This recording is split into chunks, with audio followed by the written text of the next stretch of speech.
ওঠ, হাতে ওড়ো। কি খাবি তুই বল? কি খাবি? আয়, হ্যাঁ হ্যাঁ, আয়, আয়, ওঠ। হ্যাঁ, গুড বয়। গুড বয়, এখানে আয়, এখানে আয়, এখানে দাঁড়া, দাঁড়া। হাতে ওড়ো, হাত এখানে ওঠ, এখানে ওঠ, এখানে ওঠ, এখানে ওঠ, এখানে ওঠ। হ্যাঁ, এখানে ওঠ, এখানে ওঠ, এখানে ওঠ। ও বুবাই, কি বলবি বলতে পারিস? এত সুন্দর করে নাম ধরে সুরে সুরে ডাকে আমাকে। ও বুবাই, কি বলবো? আয়, এখানে ওঠ, এখানে ওঠ। Hey everyone, welcome back to my channel, to our new blog. তো আজকের সকাল সকাল ঘুম থেকে উঠে দেখি মিঠাই আমাদের ঘরে চলে এসেছে। আর মিঠাই আমাকে দেখতে পেলেই কামড়াতে যায়, আর অভিজিৎকে প্রচণ্ড পছন্দ করে, অভিজিতের কাছে খুব ভালো থাকে। তো আমি ওকে দেখে একটু ভয়ই পাই, কেন কি ও কামড়াতে যায়, না হলে অন্য কোনো ব্যাপার না। তো যাই হোক, আজকের আমার অভিজিতের দুজনেরই ছুটি আছে, তো দুজনে ভাবলাম যে আজকের পুরো ঘর বারান্দা সব একদম ডিপ ক্লিন করব। তো সমস্ত জিনিসগুলো সরিয়েছি, পর্দাগুলো খুলে দিয়েছি, এখন সব পরিষ্কার করব। এমনি নর্মালি যেমন ডেলি পরিষ্কার করা হয় ওরকম করা হয়, কিন্তু ডিপ ক্লিন কখনো করা হয় না। সব কিছু একদম পরিষ্কার করে সরিয়ে টরিয়ে পরিষ্কার করে এইভাবে কখনো করা হয়নি। মানে করা হয়নি বলতে 2-3 মাস আগে করা হয়েছিল, তারপরে আর করা হয়নি। তো অনেকটাই নোংরা জমা গেছে, ধুলো পড়ে গেছে, তো সেটাকে এখন পরিষ্কার করছি।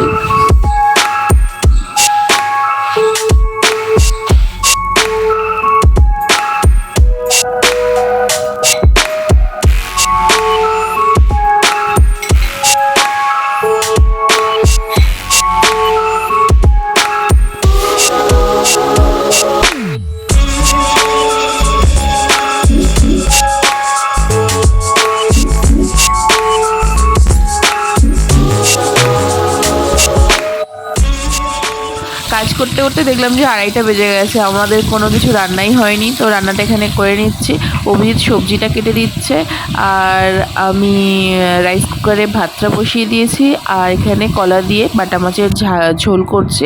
ঘর একদম ডিপ ক্লিন করে ঝেড়ে মোছা হয়ে গেছে। সোফাটা গোছাতে বাকি আছে। স্নান করে খাওয়া দাওয়া করে তারপর বিছানার কভার চেঞ্জ করব, আর তারপরে সোফাটাকে পরিষ্কার করবো, তারপর সোফাটার কভারটাও চেঞ্জ করে দেবো। আর বারান্দার এই অবস্থা,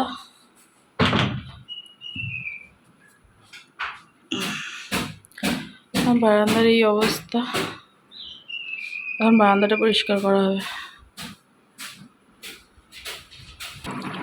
আজকের লাঞ্চে হচ্ছে আমাদের বাটা মাছ দিয়ে কলার ঝোল আর ভাত। তো ঝোল প্রায় আমার হয়ে এসেছে। পর্দাগুলো সব কেচে দেওয়া হয়েছে, ওপরে শুকনো হচ্ছে। আর এখন খুব টায়ার্ড লাগছে, বারান্দা কীভাবে পরিষ্কার করবো জানি না, কিন্তু বারান্দাটা প্রচণ্ড নোংরা হয়ে গেছে ঘর পরিষ্কার করতে গিয়ে। এবারে আগে খেয়ে নেবো, তারপরে বারান্দা পরিষ্কার করবো, তারপরে স্নান টান করবো।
আর সমস্ত কাজ শেষ করে স্নান করে আমরা দুজনে রেস্ট নিতে নিতে কখন ঘুমিয়ে পড়েছি বুঝতেই পারিনি।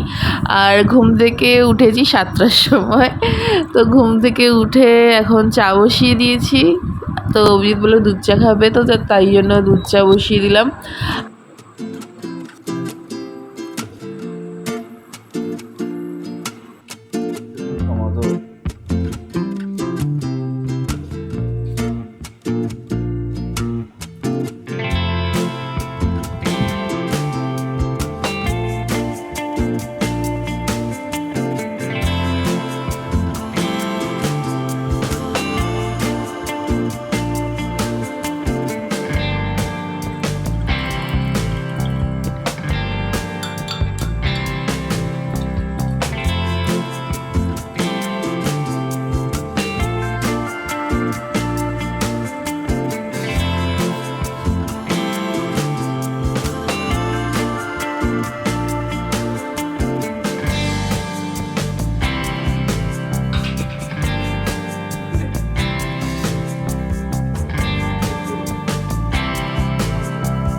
তোমার ঢুকতে হবে। ঠিক আছে। এই আসছি। সাবধানে যাস। কয়েকটা জিনিস কেনার ছিল, তাই জন্য অভিজিৎ একটু বেরোলো। আমাকে যেতে বলেছিল, কিন্তু আমি আর গেলাম না, আমি আর পাচ্ছিলাম না। তো অভিজিৎ যাওয়ার পরে মৌ এসেছিল, তো মৌয়ের সাথে অনেকক্ষণ গল্প করেছি, খুব ভালো লাগছিল। তো মৌয়ের সাথে অনেকক্ষণ গল্প করার পরে আমি ডিনারটা স্টার্ট করে দিয়েছি। তো আজকে ডিনারে করছি চাউমিন। তো এই চাউমিনটাও বুলটি এনেছিল দার্জিলিং থেকে। এটা এগ চাউমিন, কিন্তু এই চাউমিনের এত একটা তীব্র গন্ধ আছে না, যেটা আমি কিছুতেই নিতে পারছিলাম না। বানিয়েছিলাম, খেতেও ভালো হয়েছিল, কিন্তু ওই গন্ধটার জন্য মানে একটা অদ্ভুত গন্ধ আসছিল চাউমিন থেকে। কিছু একটা সেন্টেড করা ছিল চাউমিনের মধ্যে। অভিজিতের কোনো প্রবলেম হয়নি, কিন্তু আমি খেতে পারিনি। তো যাই হোক, ডিনারটা এখন কমপ্লিট করে নিই, অভিজিৎ আসার আগে। এলে ওকে খেতে দিয়ে দেবো।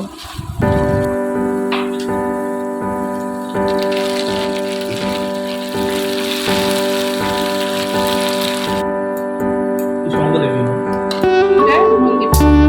আর পরে মাছ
বাজে এখন 11:30, আমাদের ডিনার কমপ্লিট হয়ে গেছে। তো ভিডিওটা আজকে এখানেই শেষ করছি।